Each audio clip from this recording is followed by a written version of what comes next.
What's up, everybody? Welcome to Moneyline Media. I hope you guys are having a marvelous Monday. Actually, you know what? We already did that one in the last episode. I hope you're having a maniacic Monday. Maniacic, like it. Maniacic Monday. Guys, we got a great show for you tonight. We're going to get into it right now. We are about to be joined by Trey Dukes of USF. He's from Tampa, wide receiver, 3-star recruit. Get going. We definitely have to ask him about a potential broadcasting career. Deirdre, For sure. Run it down for us. Well, James, I think you did a great job. He played on USF this year. The All-American Conference was very good defensively. He's a wide receiver, had his best year this year. Like you said, broadcast career is on the horizon for him. So it's going to be exciting to hear from him, exciting to hear what's going on, how he's doing. Let's get started.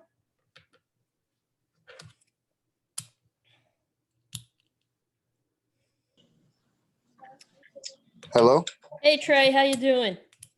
How you doing? I'm sorry, I forgot to send myself a reminder. No worries. Thank you for joining us.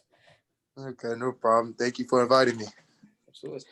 Trey, thanks for coming on, man. So you were a 3-star recruit coming out of high school. Can you tell us a little bit about your recruitment process and how'd you end up at USF? Yeah, sure. Well, first of all, it's nice to meet you guys. Nice to meet you, man. Well, coming out of high school, I wasn't really recruited off the rip like some big time guys, like 4 stars and 5 stars and whatnot, because I'm from North Carolina, Fayetteville, North Carolina. So, up there, football isn't really that big. But once I moved down here, I actually started getting some exposure with like 707 and stuff. So, yeah, I didn't really start getting like looked at until probably like a little bit after my sophomore / going into my junior season. Gotcha. So obviously this year the American Conference was busy and busting, and there was tons of great teams. And you guys were right on the cusp. It felt like of a lot of games. What was it like playing in that conference this year? I know some of the defenses, Cincinnati and Tulsa, and you were lucky or unlucky enough to have to play both of them. Yeah. What was that like? Because I feel like the American Conference got a lot of exposure this year. Me personally, I think the American Conference is probably one of the most slept on conferences. Totally agree. It's honest, just because of like the teams that are in it, don't have like the big names, and I think Cincinnati has done a really good job. UCF also, and Tulsa, coming in late, but they do a really good job of going up, against those big schools and actually beating them, but still not getting that recognition. Right. So like me personally, I think Cincinnati should have been in the top, should have been a playoff team, honestly. Cincinnati has a good team. Like you said, going against, some pretty good defenses like Cincinnati, Tulsa, playing against both of those, and then I don't know, honestly, just in general, I think that, the American Conference is, they're growing and they're going to continue to grow, and, they're moving in the right direction. There, and it felt like at every time, like anytime watching, I'm a big American Conference fan. We kind of do a podcast. We do a Power 5 one, and then we do the Group of 5 one, because we feel like they don't get enough recognition, that they need their own. They don't. They don't. It felt like, especially with the American Conference, no matter who played, like anyone could beat anyone on any given day, which was so exciting. What was that like for you? I mean, there was a couple of games you guys almost beat Memphis, and even though I think there was like maybe 8-point, 12-point deficit between you guys and UCF, it was much closer than that deficit was. Like, you guys could have beat any team. What was that like? Honestly, it was a little bit frustrating because, we got some great coaches, Coach Scott. We thought, we had our coaches, they had a good game plan each and every week. And each and every week, like, we felt like we can beat every team, that we went against. Right.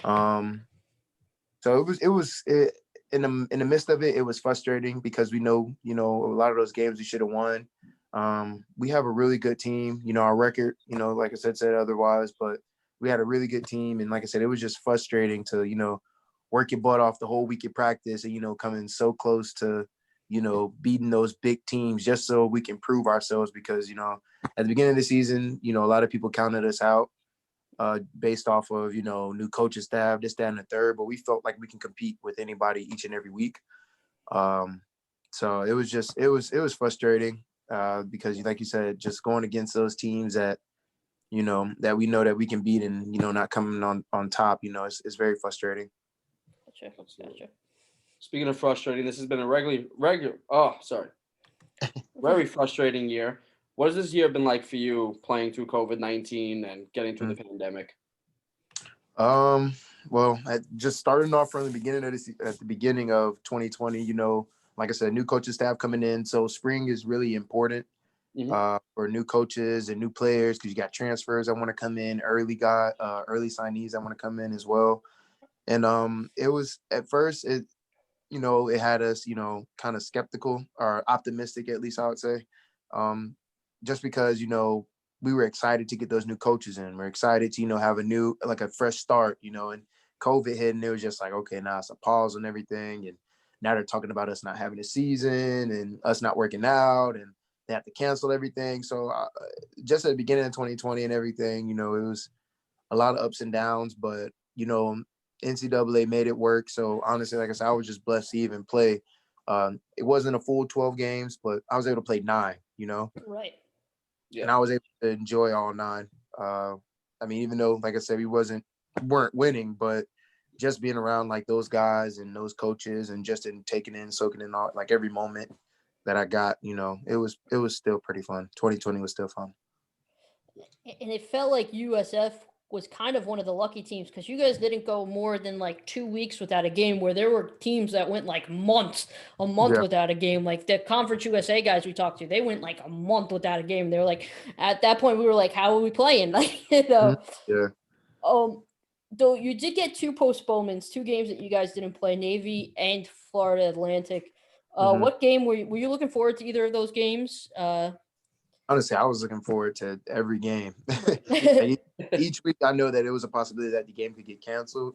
So honestly, I was just, praying for, that if I got to play, hey, I'm happy. If I didn't get to play, it sucks, but you just got to move on because it's nothing that you can really do or say as a player, coming into those games. But I was looking forward to every opportunity I got to play.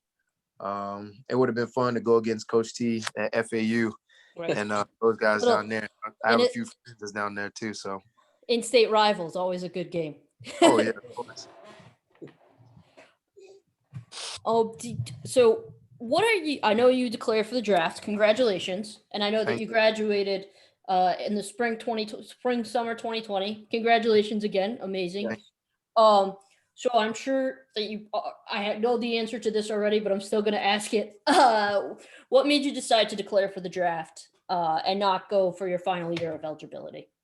Honestly, I was planning on coming back. Like when Coach Scott first asked all the seniors and everything. I talked to him like one-on-one, and I was pretty confident on coming back. And then, I started talking to, some mentors, some people that I, consider, close friend and family to me. One of my mentors actually is Lewis Murphy.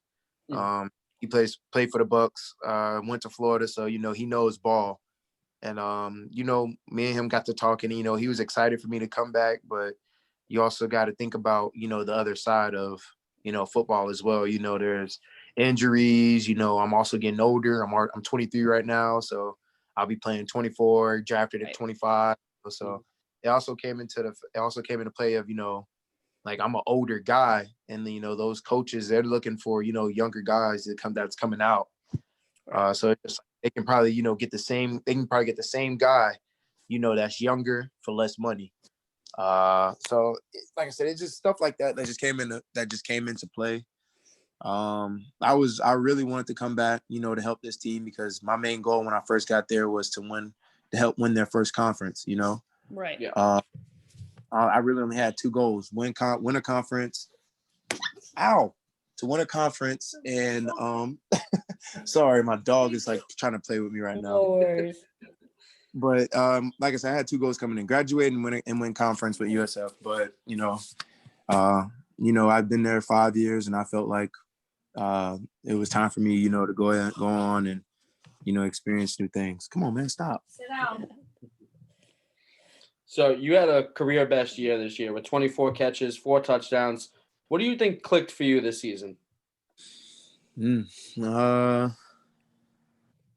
Honestly, it was just Coach Scott giving me an opportunity. Mm-hmm. That's really it. Yep. I felt like previous years, that I didn't really get a chance to shine. I didn't really get a chance to play like that because people didn't think that I could play. There came a point in time I was just like, you know what, I'm done with football. And, but honestly, I'll probably say just changing my mindset on how I look at it. I looked at it all as, a challenge. And, some people run away from challenges and some people, look them head on. And I want to be those people that took on that challenge. And I was like, it's my senior year. I graduated. Like now is really time to, it came a time where I was during COVID, I was working out at least 3 times a day, every day, doing like all types of stuff, just trying to, mentally prepare myself for this year to happen. So just confidence and just getting the opportunity. That's pretty much it. You can get just like some people just need just the slightest opportunity to make it into, Absolutely. like a game breaking, game or, just changing their life. So that's pretty much it. I just needed opportunity. Gotcha. So obviously you have declared for the draft. We just went over that. What are you working on this offseason, getting yourself ready? Anything that particularly stands out that you're really working on? This year, not this year, but this offseason right now, I'm training. So the main thing I really want to work on is my speed. Those guys in the NFL everybody can run, everybody's fast. So I want to be able to keep up with those guys, but I'm also honing in on my strengths as well. Just trying to perfect those. That's why I'm working out with Randy Moss 3 times a week. Ooh, wow. Okay. Yeah, just kind of learn from him whenever I get the chance. So I mean, that everybody can run, but it's like what's gonna help me at the next level, besides just speed. So it's just right now, just trying to work on creating separation, catching the ball very well, and as I go, I'm getting faster. But now it's more of those little things, those detailed things. Once you get to the NFL. Gotcha. Now we talked about your wonderful football career and extending it and everything, but I know you also want to go into broadcasting. Any guys in particular that you model your broadcasting style after? I probably wouldn't say there's anybody I model my broadcasting style after, because I've seen plenty of people do it. But I actually have a mentor, Miss Catherine Smith, right here in Tampa, St. Pete / Tampa area, and she's a sports writer / broadcaster. So I kind of I've been around her for a whole year. So I mean, I kind of seen how she's done it, how she's prepared, and what she's done. So if anything, I'd probably say I modeled myself after her. Awesome. Yeah, so I just try to take it in my own style, be very professional. Because I can't be, everybody else. I can only be me. Absolutely. Gotcha. All right, so Troy, we play this fun game with all of our guests, and you're the lucky new guy to play with us. We call it steady. We call it steady fire, not rapid, because rapid makes you think you have to go fast, and you don't have to go fast. It's steady fire. We ask some fun questions. Some might be football related. Some might not be. Just whatever comes to your mind. And I'll start. What was your favorite jersey that you got to wear at USF? Favorite jersey? Oh, it had to be the last jersey that we wore versus UCF, the slime jerseys. Okay. Oh yeah. Those are pretty tough. Those are tough to Yeah, I like those. I like those a lot. That was my favorite one. Nice. Favorite home cooked meal? Ooh, favorite home cooked meal. Well, my girlfriend cooks. So I'll probably say I got a few, man. My girlfriend makes this good pink sauce with shrimp and pasta. Oh, okay. Nice. Rolls on the side. I can go to my mom's dish where it's called penin. Yeah, you gotta cover all of them. You can't just say the girlfriend. You gotta say the girlfriend and the mom. You don't want to get in trouble. That's why I'm like, I got so many. That's why I'm trying to cover all of them. She's right beside me, so she's like eyeballing me, like, oh, what's your favorite meal? But yeah, I'll probably say that's like a go-to meal. That's something that I ask for a lot, when I have my off days. Nice. That pink sauce with shrimp and pasta. Oh, I love it. Delicious. All right. So you say how you're getting trained by Randy Moss. I got to ask you, you get to the league. Who's the first person that you want to Moss? You know that you got Moss. Who do you want to Moss? Yeah.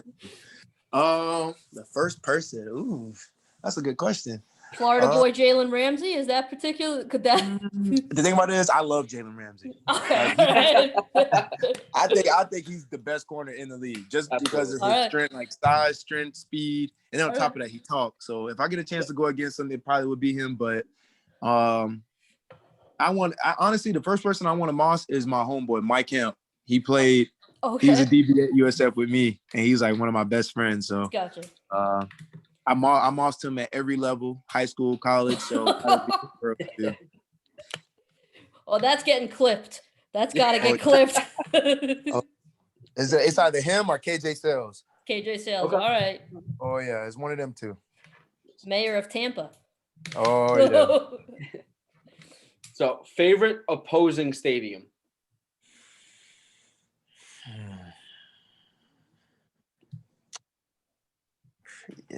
Honestly, I'm sorry to say it, but UCF has a pretty nice stadium. Okay. All right. Like when it's packed, oh man. Yeah. It's packed. Okay. Yeah, I'd probably say them. You're the first guy in the American Conference that we've had on the show that doesn't pick Cincinnati. Yeah. Oh, Cincinnati does have a nice stadium. They do. But me personally, I think UCF is just it's a little bit just because like the fans and they go crazy, man. And every time we play them, it's packed.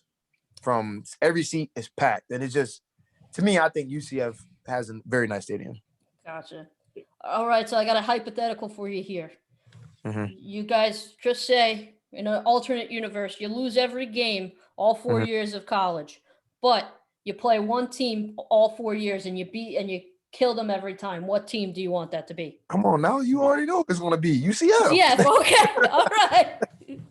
I don't care. It doesn't matter who else we play. If we beat UCF and win the I-4, the war on I-4 every year, then that's all that matters. Okay, yeah, all right. Love it.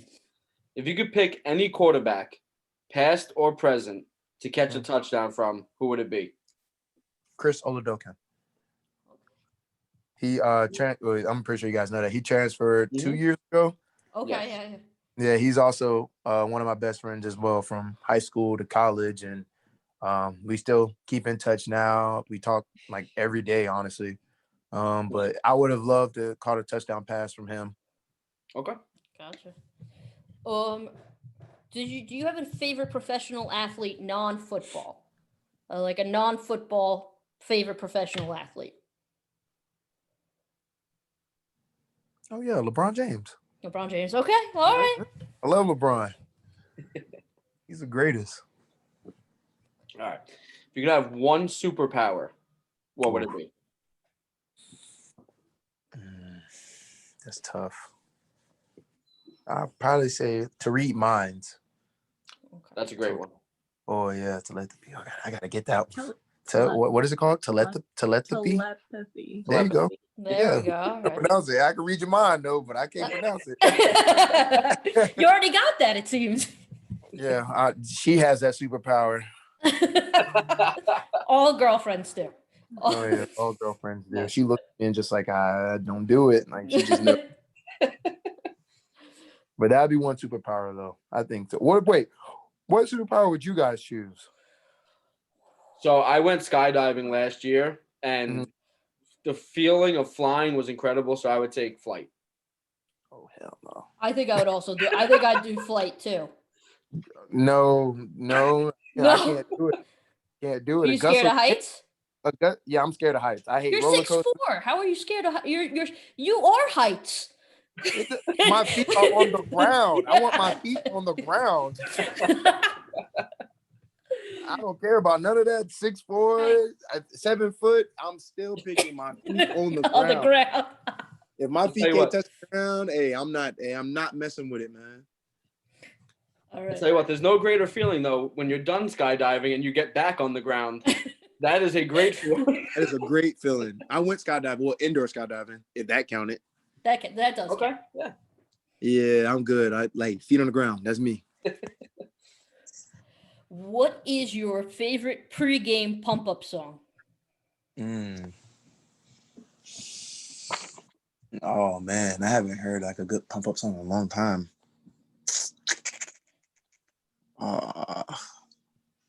Honestly, I'm not sure. I've listened to like everybody. I don't know. It just depends on like who I'm feeling that day. Okay. Like some days I feel like T.I. Another Okay. days Lil Wayne. Some days I might listen to gospel. Okay. I don't know. Honestly, it's just I might play like some old Eminem, like some old Dr. Dre, or Gotcha. I don't know, just anybody really. I might honestly, I think one time I played like some old 2000s and like Justin Timberlake was on. It made me feel like a little kid again. Oh yeah. Gotcha. Like old 2003, 2004, just jams. Yeah. So anything that really make me just feel good, like feel loose, so I'm not as tense before a game. Makes sense. Yeah. All right. So this is my last one for you. You're trapped on a desert island. Ugh. 3 things. You got to bring 1 book, 1 album, and 1 movie. One movie. Okay. I would bring. Oof. I don't know if I should bring like a cartoon movie, an anime movie. I think the first movie I picked is The Mist. I love that movie. Okay. Scary movie. You guys haven't seen it? Watch it. Crazy. Okay. Stephen King. Yep. All right, 1 book.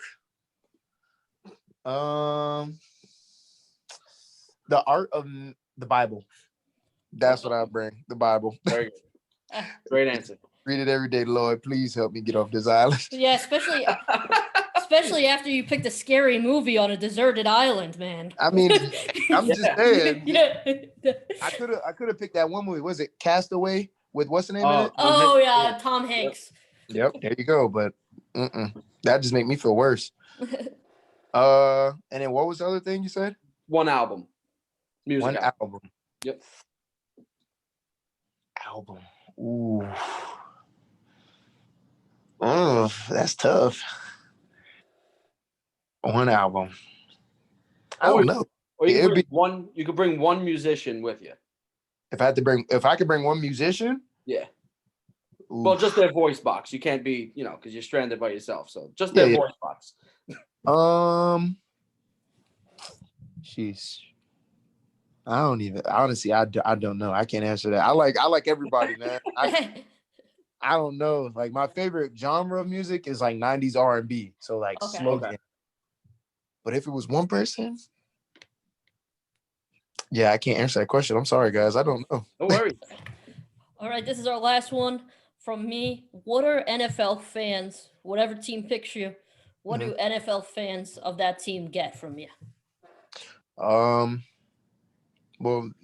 just be clear, they're going to get my all, just, looking at my past and what I've been through with USF, being, being behind great guys like Valdez Scantling, Rodney, Ants, and then, being suspended for almost a whole year. And then now, 1 year later, I'm starting, I had my opportunities to stop playing, had opportunities to transfer, but I stuck through it. So like any team that gets me, if they listen to this, they're going to get all of me. If it's special teams, the second string, I'll be awardable if they need me to. If the pay is right. Yeah. But yeah, right. They're gonna get my all, man. So yeah, I just need, like I said, any team that give me an opportunity, they're gonna get my all. Awesome. Trey, thank you so much for coming on, man. We had a blast. Can't wait to see you out there this year and Thank you. at the draft. Appreciate it. Thank you, guys. Sorry I was late again. No worries. No worries. Moving a lot of moving pieces today. Gotcha. Best of luck, buddy. Stay safe. Stay well. Thank you. You guys stay safe as well. Thank you again for having me on here. Thank you. Absolutely. Thank you, Thanks for coming on. All right. Take care. Take care. All right. That was Trey Dukes out of USF. Wide receiver. I believe that was our first wide receiver on the show. No. Shaq. That's right, Shaq Evans. Yes, that's right. Oh, Ryson technically too.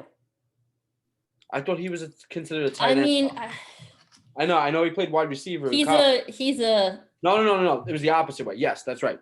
He is a wide receiver now. Correct. No, I think you're right. I think that he was a wide receiver and now he's going to tight end. You were right the first time. All right. Either way, that was Trey Dukes. Awesome guy. At a USF. Great player, 3-star recruit out of high school. Future broadcaster. Future broadcaster, future player. Future player for sure. Yes. Yeah. He on the field had a great season this year. We look forward to seeing him. We look forward to our draft episode. Party. Yeah. Super pumped. So big thanks for him coming on the show. And big thank you guys for listening. Stay safe. Stay well. Stay hydrated.